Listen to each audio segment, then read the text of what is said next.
بەڕێزان لە کۆنفرانسی کوردناسی کە لە سلێمانی بەڕێوەچوو جگە لە نووسەر خەڵکی تایە کە فۆتۆگرافەرە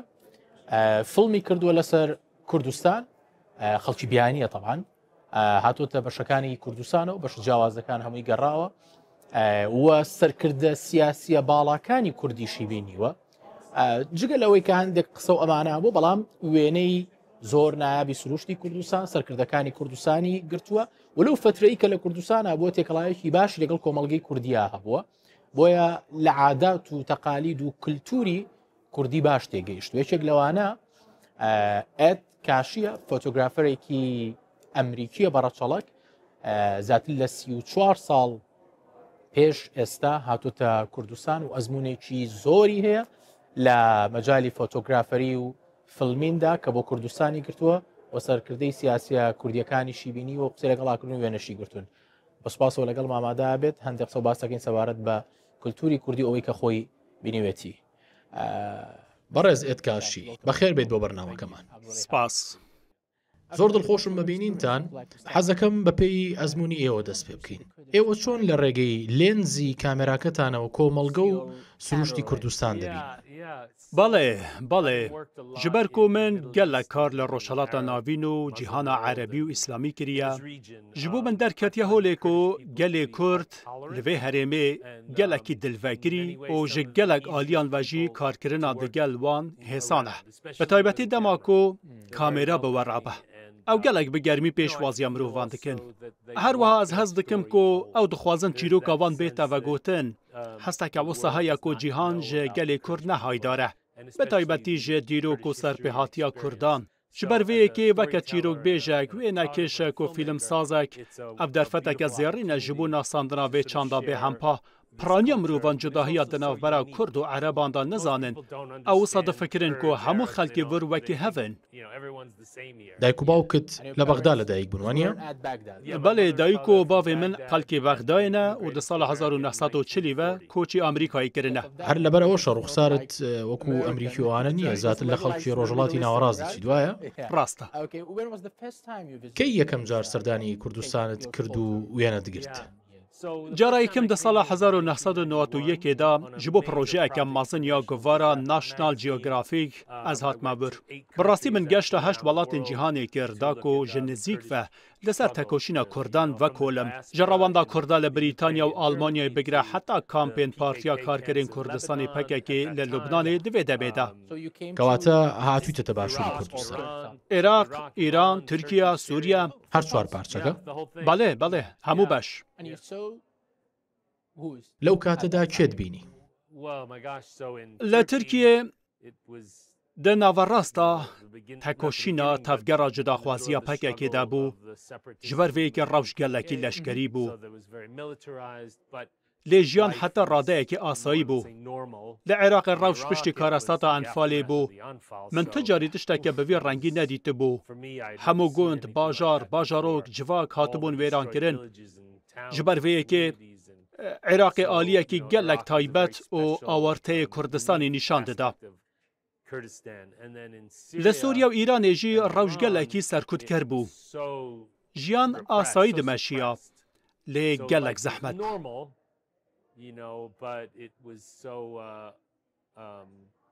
کەواتە تۆ لە کاتی جەنگدا هاتووتە ئێرە بەڵێ جیاوازی نێوان ئێستا و ئەو سەردەما چۆن دەبین یان چییە؟ niha li Kurdistana Iraqê ango başûrê Kurdistanê rewş baş e. Ez dizanim tu tişt bêkê masînî ne lê tiştê ku hatiye kirin balkêş e. Ji sala 1991 ve 34 sal li ber destê we hebûn ji bo avakirinê ji bo geşbûn û bi destxistina azadiyê bi taybetî li gorî serdema berê ya dibin deselata Seddam da. Ji bo min dîtina tiştên ku li vir Kurdistana Iraqê diqewmin tiştekî gelek taybet û erênî ye. لەو کاتەدا مەبەستم ساڵی 1990ەکە سەرکردەکانی ئێمەت بینی بۆ نمونە کاک مەسعود و مامجەلال؟ بەڵێ ez li Çiya bê Barzanî û Talibanî rabûm ئەو نو پشتی شەڕێکیانداوەیە یەکەم ڤەگەڕیابوون پشتی دەستپێکردنە ئۆپەراسیۆنە دابینکردنە ئارامیە و هەرێمەکە ئارام ئاوا کردبوو تێبیرە من بە تەلەفۆنێن مازنێن سەتەلایتێ ڕامژوولی vەیەکێ بوون کو پلانسازیە بکەن کادێ چ بکەن چاواڤێ ئاخێ ژنیڤە بەدەست بخن و جڤاکە خۆ ئاوا بکەن ئەوان گوتیان ببوورە ئەوان گوتیان کە دەیانەوێت کۆمەڵگە بنیاد بنێنەوە بەڵێ وان دەبێ قۆناخێدا هەوڵ دەدا کا بزانبن دێ چ بکەن بەدیتنا من تێکەلبوونێک بوو ژە هەوڵدانا چەسپاندنا دەسەڵاتە خۆ و ئاواکردنا سازیên سیاسی و ئابووری و فێمکردنا vەیەکێ کۆ پشتی سەدام حتا ڕادەیەکی ji vê herêmê hatibû dûrxistin ew ê çawa vê axê bi rêve bibin now that Saddam was like sort of out of this area. Okay, I would like to talk about the nowadays. You know, باشە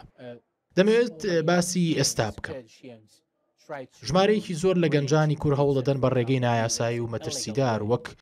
کۆچبەر بگەنە بەریتانیا و ئەمریکا جا تۆ لە کوردستان سروشت و کۆمەڵگەی ئێمەت بینیوە دەمەوێت بزانم پەیامی تۆ بۆ ئەو کەسانە چییە کە بۆ نمونە دەیانەوێت بە نایاسایی بگەنە ئەمریکا و ڕێگەیەکی مەترسیدار دەگرنە بەر بەڵێ ئەس نەکارم لە شوێنەوان کەسان باخەفم کۆ ئەو قاس بەهێڤینە و هاندانên wan hene ji bo teریکاندina welatê xwe ez nizanim handerên wan çi ne gelo ew tenê li du jiyaneke baştir û pareke zêdetir digerin an ji zulm û zordariya siyasî direvin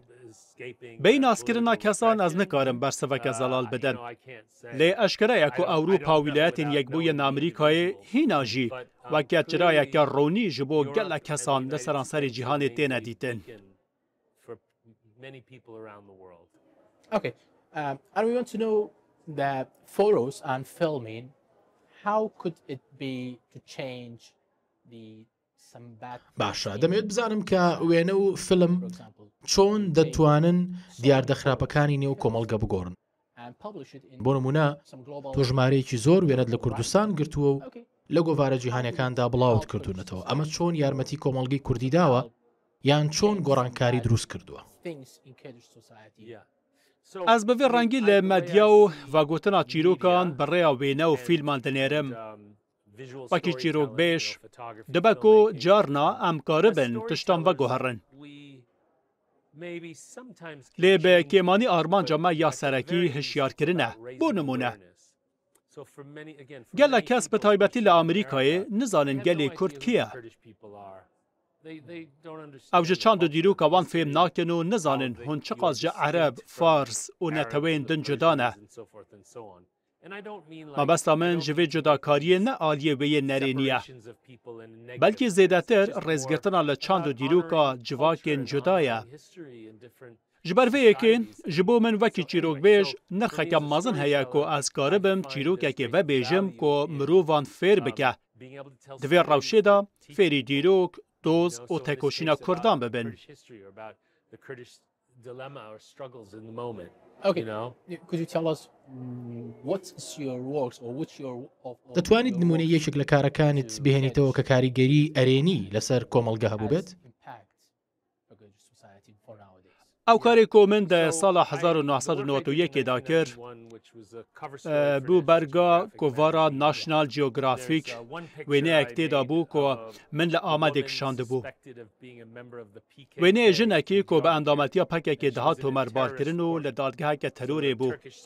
لە دەردۆرا وێ لەشکرێن ترک سەکنی بوون ئەو ژی دە قەفەسا تۆمەتباراندا بوو ئەو وێنە بوو یەک ژ ناودارترین وێنەیەن من لێدەما کۆ دەگوڤارێ دەهاتە وەشاندن دەسەڵاتدارên Tirk dest danîn ser hejmarên wê hemûyan ku heke ez şaş nebim hejmara gulana 1992 bû pişt rajî rê nedan medyayê ku bikeve holên dadgehê ku wan navê dadgehên terorê lêkiribûn paşê di sala 1994 da min bi nivîskarê mazinye Brîtanî Christopher Hitchens pirtûkek weşand Di nav 30 salên borî da min gelek Kurd li Ewropayê dîtine ku ji min ra gotine ev pirtûk ew fêrî dîroka wan kirine. Piştî 45 salan ji kar yek ji bedewiyên wî karî ئەوە کۆ ئەس ژێڕا دەبێژم دەمێن بەدەویەن ژیانێ دەما کۆ تۆ مرۆڤان دەبینی و تێدگەهەیە کۆ کارێتە باندۆر لەسەر ژیاناوان کریە باوەڕیا من یا تام هەیە و هەگە ئەمکارە بن ڕامانە کەسێکێژی بگوهڕن وێ دەمێ گوهڕین ژڤر دەست پێ دکە دەبک و ئەو وەکی ئاخافتنەکە دووبارەکری بە لێ دەڕاستیەدا وسایە هەکە تو کاربی گەنجێکی هاان بدی کۆ ببە دیروکناس ئان لێکولەرێکی کورد ئەن ڕۆژنەماڤانێکدا کۆ چیرۆکە گەلێ خۆڤە بێژە ئەفتشتێکی گەلێک بەدەوە هەروەها من کارێن وساکردنە کۆ بوونە سەدەما گوهارینە یاسایان ئەم بوونە بەشێک ژێ گوهارینên سیستەمێ هیوادارم کاری زیاتر و زیاتر بۆ کۆمەڵگەی کوردستان بکەیت ئەز یاروس